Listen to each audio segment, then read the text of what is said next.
Muy bien, mis queridos hermanos, permítanme encomendarme en oración para poder empezar con la predicación del día de hoy. Alabado Padre Celestial, gracias te doy, Señor, por este día, Padre, por tantas bendiciones que tú nos has otorgado el día de hoy. Padre, queremos poner en tus manos este mensaje, Padre. Gracias por la inspiración, gracias porque puedo servirte de esta manera, Señor, y porque me permites llegar a mis hermanos en diferentes partes de este planeta. Gracias, Señor, por todo lo que nos das y, Señor, te pido que acompañes a mis hermanos en este día. Amén. Bien, mis hermanos, el mensaje de hoy se llama De religiones y cosas peores.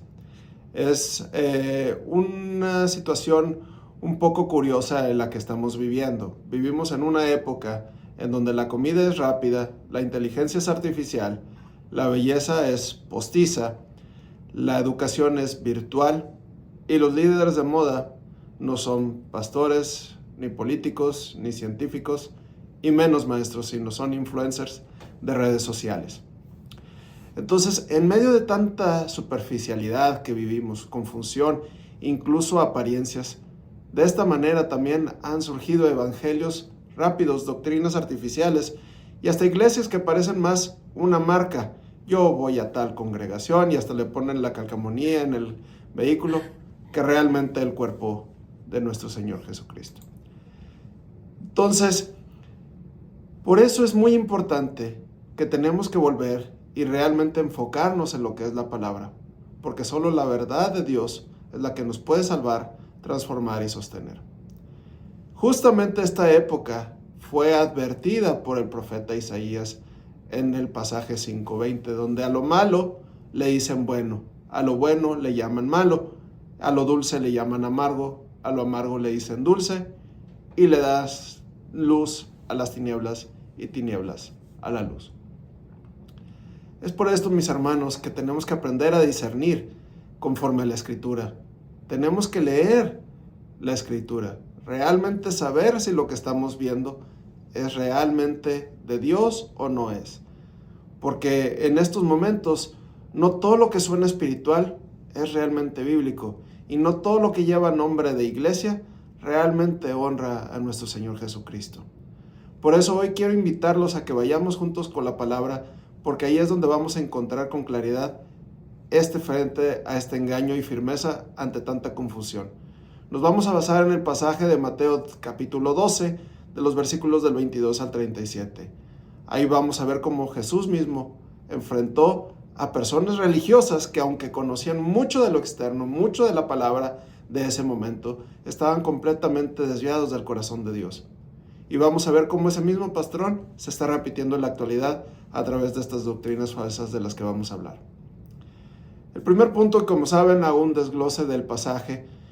Y había sucedido un milagro innegable y la acusación injusta que le habían hecho a nuestro Señor Jesucristo en los versículos del 22 al 24, donde dice: entonces fue traído a él un endemoniado, ciego y mudo, y le sanó, de tal manera que el ciego y mudo veía y hablaba. Y toda la gente estaba atónita y decía: ¿será este aquel hijo de David? Mas los fariseos, al oírlo, decían: este no echa fuera a los demonios, sino por Belcebú, príncipe de los demonios.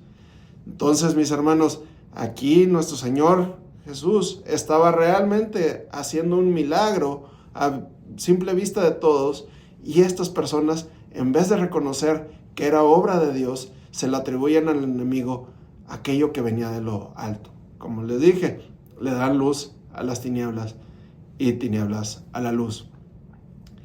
La respuesta de nuestro Señor Jesucristo fue muy contundente en los versículos 25 al 29. Decía así: sabiendo Jesús los pensamientos de ellos, les dijo: todo reino dividido contra sí mismo es asolado, y toda ciudad o casa dividida contra sí misma no permanecerá. Y si Satanás echa fuera a Satanás, contra sí mismo está dividido. ¿Cómo pues permanecerá su reino? Y si yo echo fuera a los demonios por Belcebú, ¿por quién los echan vuestros hijos? Por tanto, ellos serán vuestros jueces. Pero si yo por el Espíritu de Dios echo fuera a los demonios, ciertamente ha llegado a vosotros el reino de Dios. Porque, como puede alguno entrar en la casa del hombre fuerte y saquear sus bienes, y si primero no le ata, y entonces podrá saquear su casa. Ante estas falsas acusaciones y doctrinas, es que se tienen que exponer y se tienen que afrentar con la verdad y con la coherencia bíblica que nos da la palabra. Es realmente buscar y escudriñarlo todo y retener lo bueno. Es lo que tenemos que analizar. Posteriormente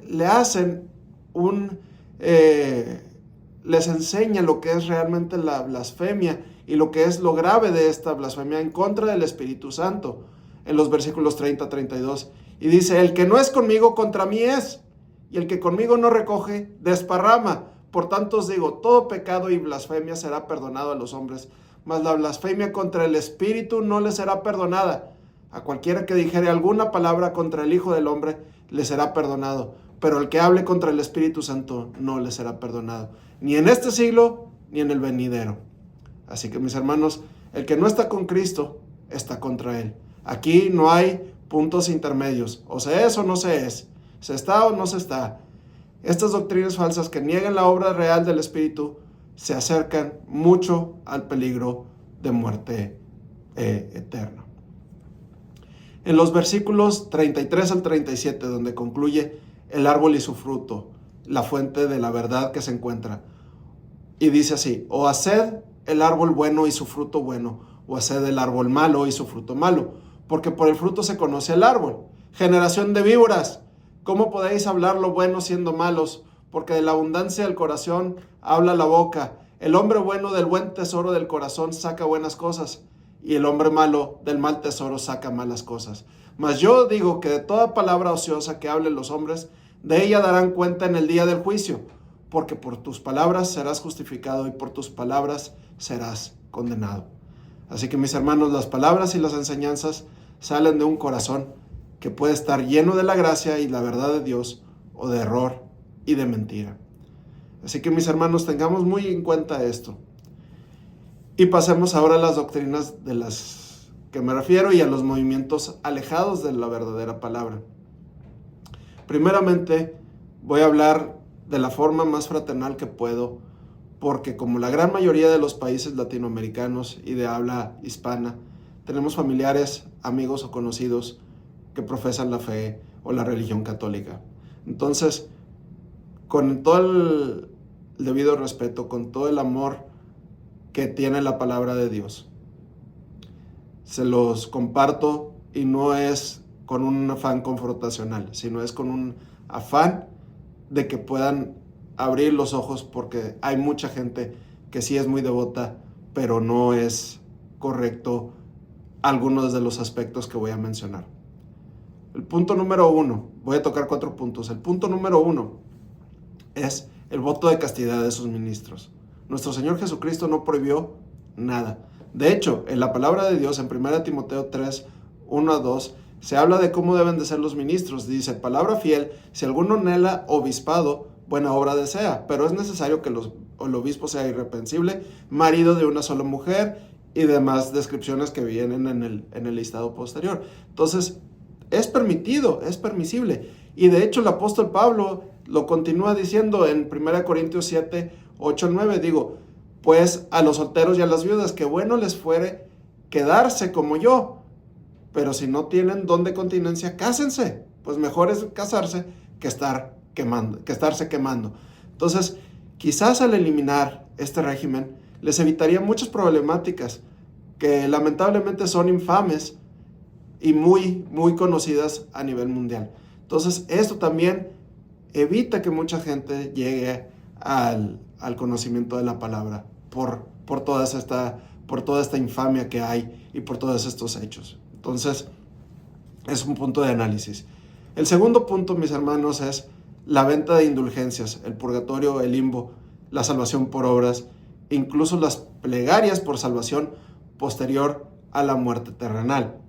Estas prácticas se quitan y se ponen y se vuelven a poner dependiendo de lo que diga el Papa en turno. Entonces, mis hermanos, la palabra de Dios es una, no está sujeto a lo que diga una persona, entonces, que está en este mundo. Podrá ser muy leído, instruido, pero es a conveniencia, o sea, creado a conveniencia de esa persona. Entonces, La salvación es únicamente por gracia de nuestro Señor Jesucristo, pero hay que servirle en vida y creer en Él en vida, que es donde estamos a prueba de su continuidad y su relación con nosotros y de nuestra relación hacia con Él. En Juan 3:18 dice, el que en Él cree no se es condenado, pero el que no cree ya ha sido condenado porque no ha creído en el nombre del unigénito Hijo de Dios. Así que, mis hermanos, lo dice textualmente, la salvación o la condenación no ocurre después de la muerte, sino que ya está determinada por la incredulidad en la vida. Entonces, no es posible redimir a nadie después de la muerte. Por eso la decisión es únicamente personal y mientras hay vida en este cuerpo físico. El tercer punto, y es un punto que a lo mejor y conlleva muchos detalles, pero es la veneración que se tiene a los santos. Les comento, por ejemplo, mi esposa viene de ser de denominación católica.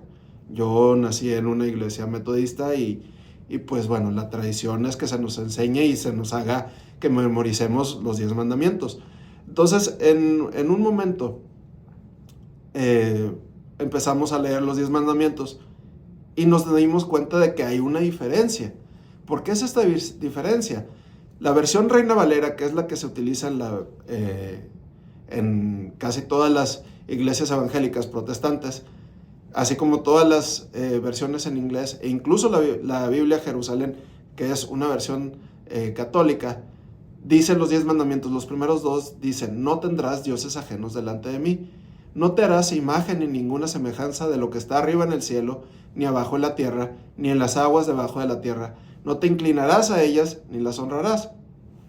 Sin embargo, en donde está la diferencia es que la Biblia latinoamericana, la versión latinoamericana, que es muy empleada en los países, obviamente, latinoamericanos, el segundo mandamiento tiene un cambio muy radical, que es, se evita el segundo mandamiento que acabo de mencionar y se sustituye por no consentirás pensamientos ni deseos impuros, y se pasa hasta el 9º mandamiento. Entonces, es allí donde hay una situación lamentable porque se modificó a conveniencia.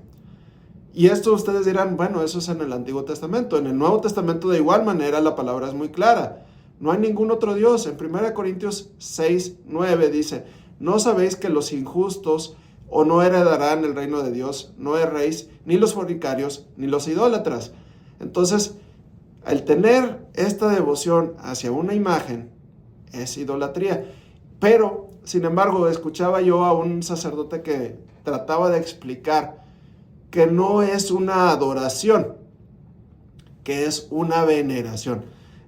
Y el mismo ejemplo se los pongo de esta manera. No es que yo sea glotón, soy comelón. No es que yo sea borracho, es que tomo mucho. No es que yo sea avaro, es que guardo el dinero. Es un sinónimo y se los voy a decir de la siguiente manera. El diccionario de la Real Academia Española de la Lengua, y si ustedes lo buscan, por favor, ¿qué es lo que define como venerar? Acción y efecto de venerar. Y sus sinónimos son devoción, reverencia, homenaje, respeto, fervor, culto, acatamiento, entronización, idolatría, admiración, observancia o religiosidad. Entonces, mis hermanos, con todo el respeto, simplemente es para hacerles ver que eso es incorrecto. El último punto es el culto a María. Si bien fue el medio que utilizó Dios para que llegara nuestro Señor Jesucristo, no es corredentora, ni tampoco fue siempre virgen. Este culto tiene una problemática muy significativa, dado que al proclamar esto, es decir, si hubo una persona que fue de esta manera, pues por sus propios medios fue impoluta y sin mancha, por ende le va a ser posible a todos. Y si es así, pues el sacrificio de nuestro Señor Jesucristo pasa a segundo término y queda nulificado. Entonces, mis hermanos, dice 1 Timoteo 2:5, porque hay un solo Dios y un solo mediador entre Dios y los hombres, Jesucristo, hombre. Y adicionalmente, en este punto. El que siempre fue virgen queda muy bien aclarado en la palabra de Dios, en 10 diferentes pasajes. Pero destaca tácitamente en Mateo 13 del 55 al 56, que refiriéndose a Jesús dice: ¿no es este el hijo del carpintero? ¿No se llama su madre María y sus hermanos Jacobo, José, Simón y Judas? ¿No están todas sus hermanas con nosotros? ¿De dónde pues tiene estas cosas? Entonces, mis hermanos, sí, María vivió después como una persona normal. Estaba casada y tenía el derecho de procrear y tuvo más hijos. De hecho, la carta de Santiago, ese Santiago es hermano directo de nuestro Señor Jesucristo, hijo de José y María. Entonces, esta parte se los menciono porque yo, en lo personal, una persona que yo estaba evangelizando y discipulando, me dice: pero María siempre fue virgen. Y le llevo a la palabra y le enseño los 10 pasajes y me dice: ¿a qué caray? Entonces, ¿por qué enseñan esto en la Iglesia Católica? Por eso hago mención de esto, mis hermanos, porque no es enseñado ni visto de esta manera. Muy bien. Entonces, otro punto que es crucial, mis hermanos. Se practica mucho el rezar. En este paso no es aprenderse algo y estarlo diciendo de corridito todo el tiempo. Es realmente tener una comunión directa con el Señor. Es orar, es exponerle tus necesidades, es agradecerle por todo lo que te ha dado, es agradecerle por tu salvación, es estar directamente en comunión con Él, hablarle a tu papá, literalmente.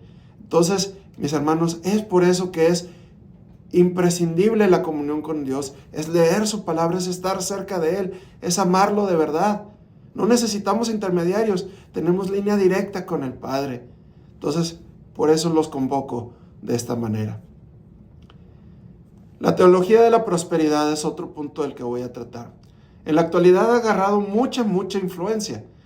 Y es otra forma de idolatría, pero aquí la idolatría no es hacia un santo o hacia una virgen, es hacia el dinero. Y es que este movimiento dicen: porque por el poder de ser hijo de Dios, tú puedes declarar las cosas y todos tus males se van a ir y te van a venir riquezas solamente con declararlo. Así que decláralo. Pues, mis hermanos, si bien la palabra de Dios en Proverbios 18, 20, 21 dice: del fruto de la boca se llenará su vientre, se saciará del producto de sus labios. La muerte y la vida están en el poder de la lengua, y el que la ama comerá de sus frutos. Así que, mis hermanos, sí, esto es bíblico, el hecho de que estamos hablando, pero no vamos a estar diciendo: quiero $1,000,000, quiero $1,000,000, quiero $1,000,000, ven a mí $1,000,000. ¿Qué es lo que va a suceder? Va a llegar ese momento en el que evidentemente nosotros estamos alejados de Dios porque nuestro corazón no está en Dios, está en ese $1,000,000.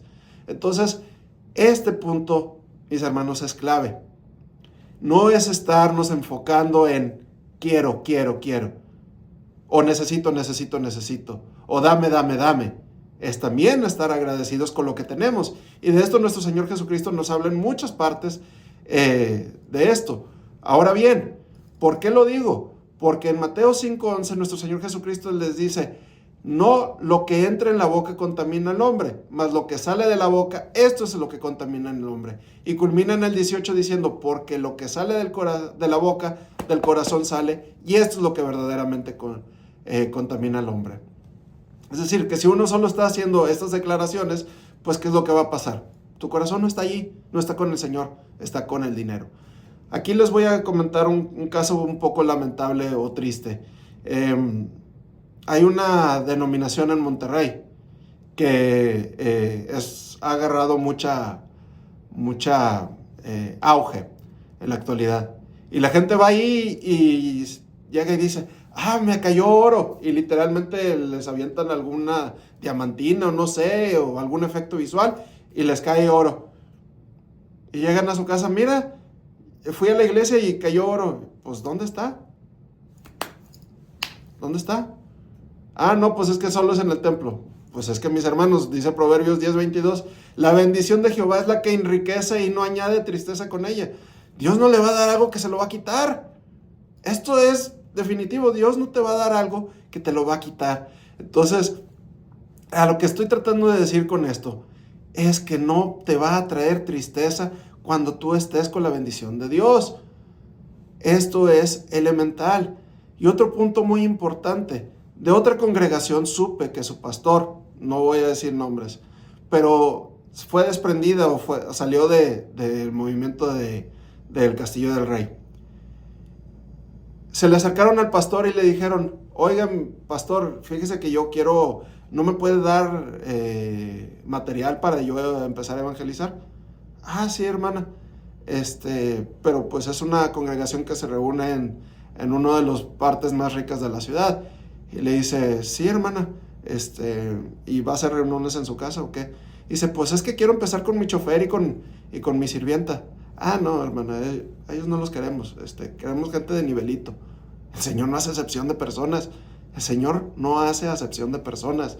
Entonces, estos son los puntos que están muy confundidos y que son muy difíciles, mis hermanos, de entender a veces, porque es primeramente buscar el reino de Dios y su justicia, y todo lo demás os será añadido. No más ni menos de lo que necesitamos. Y adicionalmente, en el mundo tendréis aflicción, mas confiad, yo he vencido al mundo. Así que la invitación es que en confiar en el Señor, de que nada nos faltará. La teología de la liberación es una corriente que surgió en América Latina durante el siglo pasado. Mezcla el mensaje del evangelio, pero con ideas políticas y sociales, especialmente el marxismo y el comunismo y todas esas teologías no teologías, doctrinas de izquierda. Y presenta a nuestro Señor Jesucristo como un revolucionario que vino a liberar a los pobres de la opresión social. Y luego de verlo como el Salvador que vino a liberarnos del pecado, lo buscan como otra persona.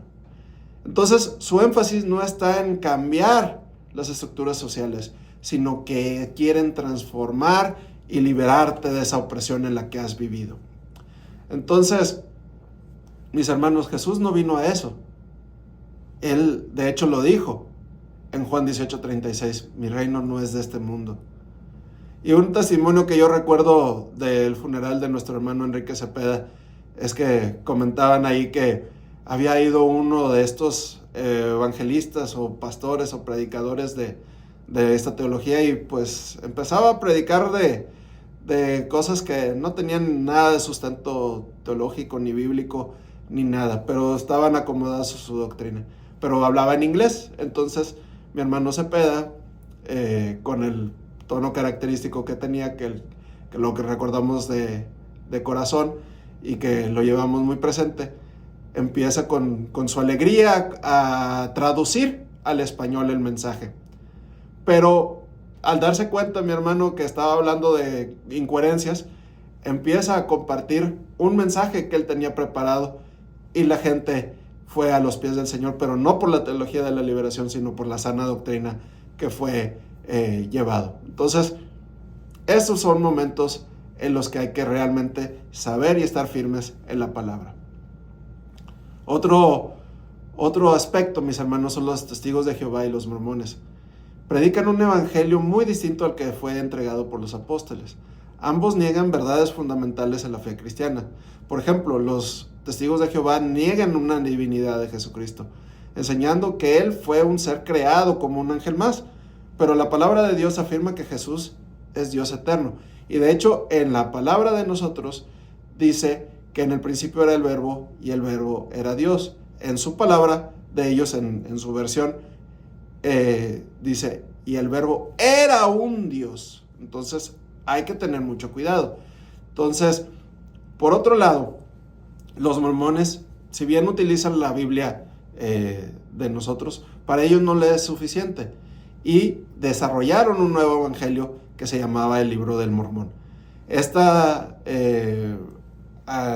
manera, la Biblia nos dice que es muy particular que el predicar un evangelio distinto al que habéis recibido es anatema, lo dice en Gálatas 1, del 8 al 9.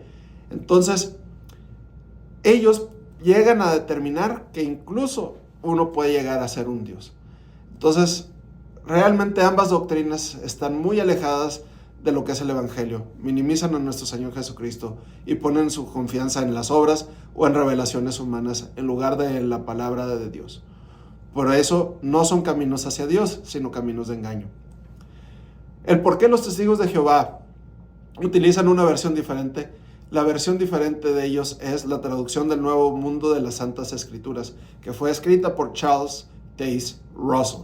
Esta persona la adecuó a su manera y, como les mencioné, dice en Juan 1:1, el verbo era un Dios, y lo ponen con minúscula. No era Dios con mayúscula como es en la palabra correcta. Adicionalmente tienen unas provisiones muy particulares. Por ejemplo, la transfusión sanguínea está prohibida, como el caso tan famoso de la cantante Selena.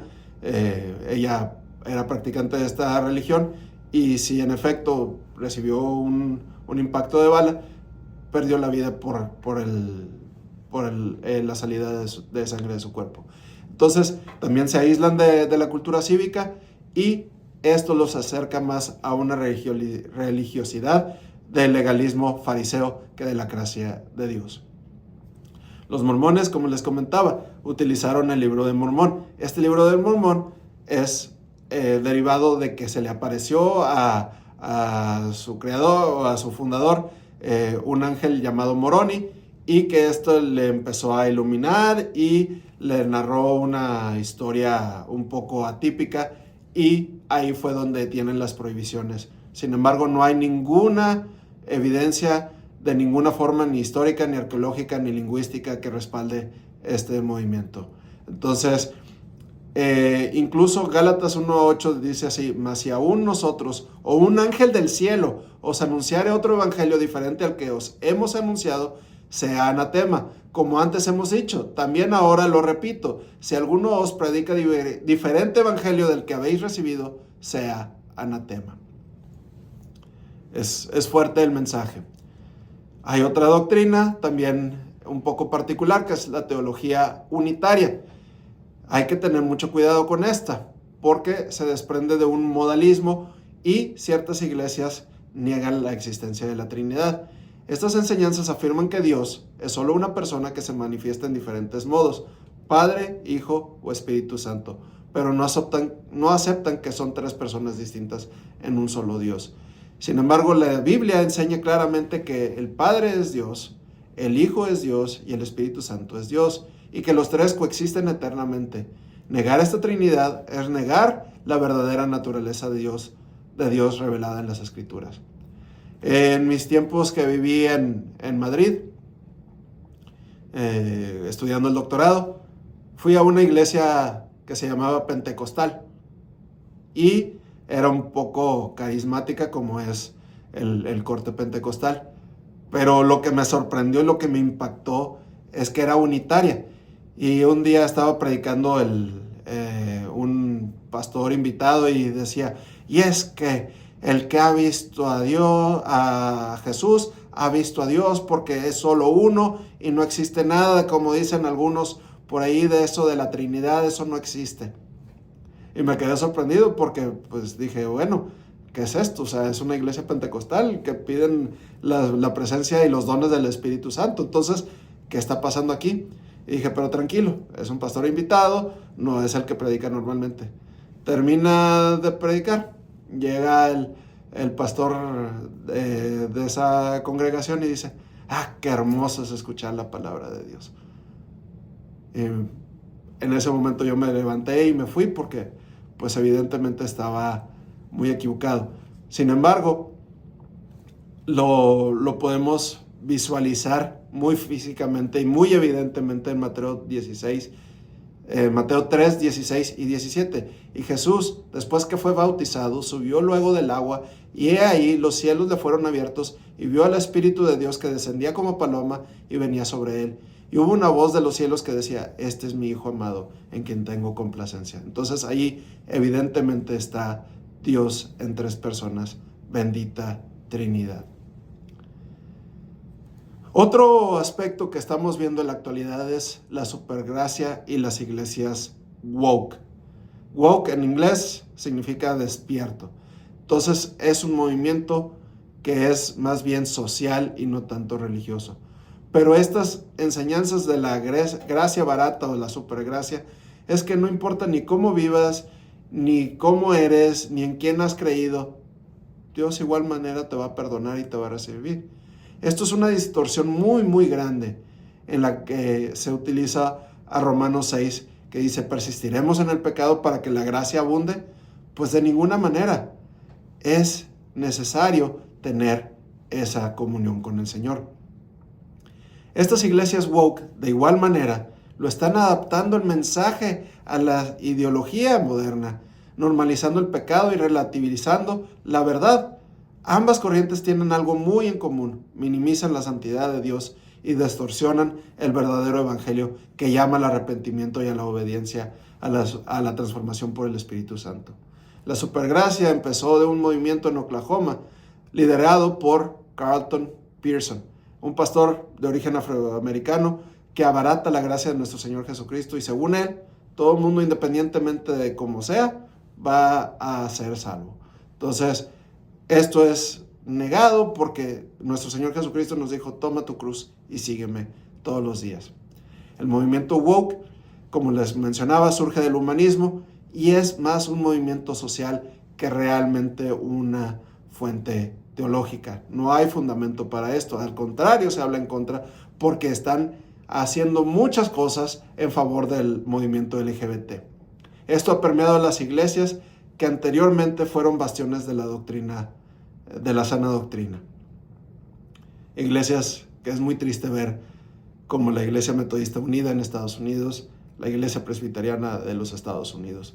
Es muy lamentable ver esto. Pero bueno, estos movimientos son muy parecidos entre sí. Y 1 Corintios 6, 9 al 11 dice: ¿no sabéis que los injustos no heredarán el reino de Dios? No erréis, ni los fornicarios, ni los idólatras, ni los adúlteros, ni los afeminados, ni los que acechan con varones, ni los ladrones, ni los avaros, ni los borrachos, ni los maldicientes, ni los estafadores heredarán el reino de Dios. Y esto erais algunos, mas ya habéis sido lavados, ya habéis sido santificados, ya habéis sido justificados en el nombre del Señor Jesús y por el Espíritu de nuestro Dios. Aquí quiero hacer un comentario que es un poco triste, porque este chico, de la persona que voy a hablar, no voy a mencionar nombres, pero esta persona fue compañero mío en la secundaria. Y yo desconocía que él era homosexual. Él lo tengo, creo que todavía lo tengo en el Facebook como contacto, como conocido. Y un día publicó que él había crecido en el Castillo del Rey y que había sido formado en una iglesia evangélica y que él sufría mucho internamente por su homosexualidad, que le pedía a Dios que lo sanara y que le quitara esos deseos que él tenía. Sin embargo, ese día dijo: pues yo ya no puedo luchar más con esto, ni modo, me rindo al pecado y pues que sea lo que Dios quiera. Yo no me voy a casar con otro hombre. Entonces, es visible que esta persona, pues sí, se casó y todo, y tuvo su matrimonio homosexual, y es muy lamentable ver este tipo de situaciones, porque eso evidentemente el Señor no lo perdona, como dice la palabra. Pero bueno, mis hermanos, hay otras pseudo iglesias que son apóstatas. El apóstol Pedro en su segunda carta nos dice en el capítulo 2, en los versículos del 1 al 3: pero también falsos profetas entre el pueblo, como habrá entre vosotros falsos maestros, que introducirán encubiertamente herejías destructoras y aún negarán al Señor que los rescató, atrayendo sobre sí mismos destrucción repentina. Y muchos seguirán sus disoluciones. Por causa de los males, el camino de la verdad será blasfemado, y por avaricia harán mercadería de vosotros con palabras fingidas. Sobre los tales, ya de largo tiempo, la condenación no se tarda y su perdición no se duerme. También tenemos que tener mucho cuidado con grupos sectarios como la Luz del Mundo o los seguidores de personas como David Koresh, o incluso la metafísica que tienen ahí a un tal San Martín. Estas pseudoiglesias o estas congregaciones se caracterizan por exaltar al líder humano, como si ellos fueran unos profetas especiales o incluso unos elegidos de Dios, que están desviando realmente la atención hacia nuestro Señor Jesucristo. Están sometiendo a la gente a manipulaciones espirituales y emocionales en lugar de enseñar la palabra de Dios. Imponen doctrinas humanas, controlan a sus seguidores y muchas veces terminan en abusos y engaños, y entre ellos muchos abusos sexuales para satisfacerse ellos y no hacer realmente nada correcto. Otros buscan su propia prosperidad. Nuestro Señor Jesucristo nos advirtió que muchos vendrían en su nombre para engañar a muchos. Mateo 24:5, porque vendrán muchos en mi nombre diciendo yo soy el Cristo, y a muchos van a engañar. Estos tipos son muy habilidosos para engañar, porque son utilizados por el padre de mentira para destrucción de muchos, y a su vez con esta difusión de su fama o de su infamia, como ustedes la quieran llamar, las personas se alejen del evangelio y digan no quiero saber nada que tenga que ver con ninguna iglesia ni con ninguna religión por todo esto. Y 1 Timoteo 6 del 3 al 10 nos dice, si alguno enseña otra cosa y no se conforma a las sanas palabras de nuestro Señor Jesucristo y a la doctrina que es conforme a la piedad, está envanecido, nada sabe y delira acerca de cuestiones y contiendas de palabras, de las cuales nacen envidias, pleitos, blasfemias, malas sospechas, disputas necias de hombres corruptos de entendimiento y privados de la verdad, que toma la piedad como fuente de ganancia, aparte de los tales, pero gran ganancia es la piedad acompañada de contentamiento, porque nada hemos traído a este mundo y sin duda nada podremos sacar. Así que teniendo sustento y abrigo, estemos contentos con esto, porque los que quieren enriquecerse caen en tentación y lazo y en muchas codicias necias y dañosas, que hunden a los hombres en destrucción y perdición, porque raíz de todos los males es el amor al dinero, el cual codiciando algunos se extraviaron de la fe y fueron traspasados de muchos dolores. Entonces, esto también, mis hermanos, es muy importante. Pero, ¿qué creen, mis hermanos? Solo Cristo salva. Y este es el punto en el que voy a concluir. Después de ver todas estas enseñanzas falsas o doctrinas desviadas, debemos recordar algo fundamental, que no es ninguna religión, ni ninguna denominación, ni ningún grupo hermano el que puede salvarte. Dice la palabra en 1 Corintios 5:11, con los cuales ni siquiera aún comáis. En ninguna parte de la palabra de Dios dice tal o cual iglesia es la única fuente de redención. Solo hay un camino, una verdad y una vida, que es nuestro Señor Jesucristo. No es tener una fe o una creencia. Lo único que salva es una relación real y que sea transformadora con el Hijo de Dios, que es nuestro Señor Jesucristo. No se trata de un sistema, de una tradición o una estructura religiosa, sino de haber nacido de nuevo por el Espíritu Santo y vivir conforme a la palabra de Dios. Entonces, como vimos en Mateo 12, es vital no caer en una religiosidad que nos aleje del Espíritu Santo, porque se puede caer en una blasfemia en contra de Él. Pero bien, sí se nos exhorta a congregarnos en Hebreos 10:25. Dice, no dejando de congregarnos como algunos tienen por costumbre, sino exhortándonos, y tanto más cuanto veis que aquel día se acerca. Entendiendo, mis hermanos, que no cualquier iglesia es saludable. No basta con congregarse, hay que hacerlo en una iglesia verdaderamente bíblica, donde se predique el consejo de Dios, la palabra de Dios, se exalte a nuestro Señor Jesucristo, se enseñe la sana doctrina y se viva en santidad. Por eso, mis hermanos, nuevamente la invitación a que usted habla su palabra, para que usted la vea sin filtro, para que no se la expliquen, para que usted la entienda, para que usted le pida al Señor cómo vivir en santidad, cómo entender su palabra, que le pida esa visión espiritual para que usted pueda entender que lo que le están diciendo sí es correcto o no. Nos dice la palabra de Dios, escudriñarlo todo y retener lo bueno. Así que, mis hermanos, tomen su espada del Espíritu, su Biblia, y busque verdaderamente estar en comunión con Dios y vivir conforme a nuestro Señor Jesucristo.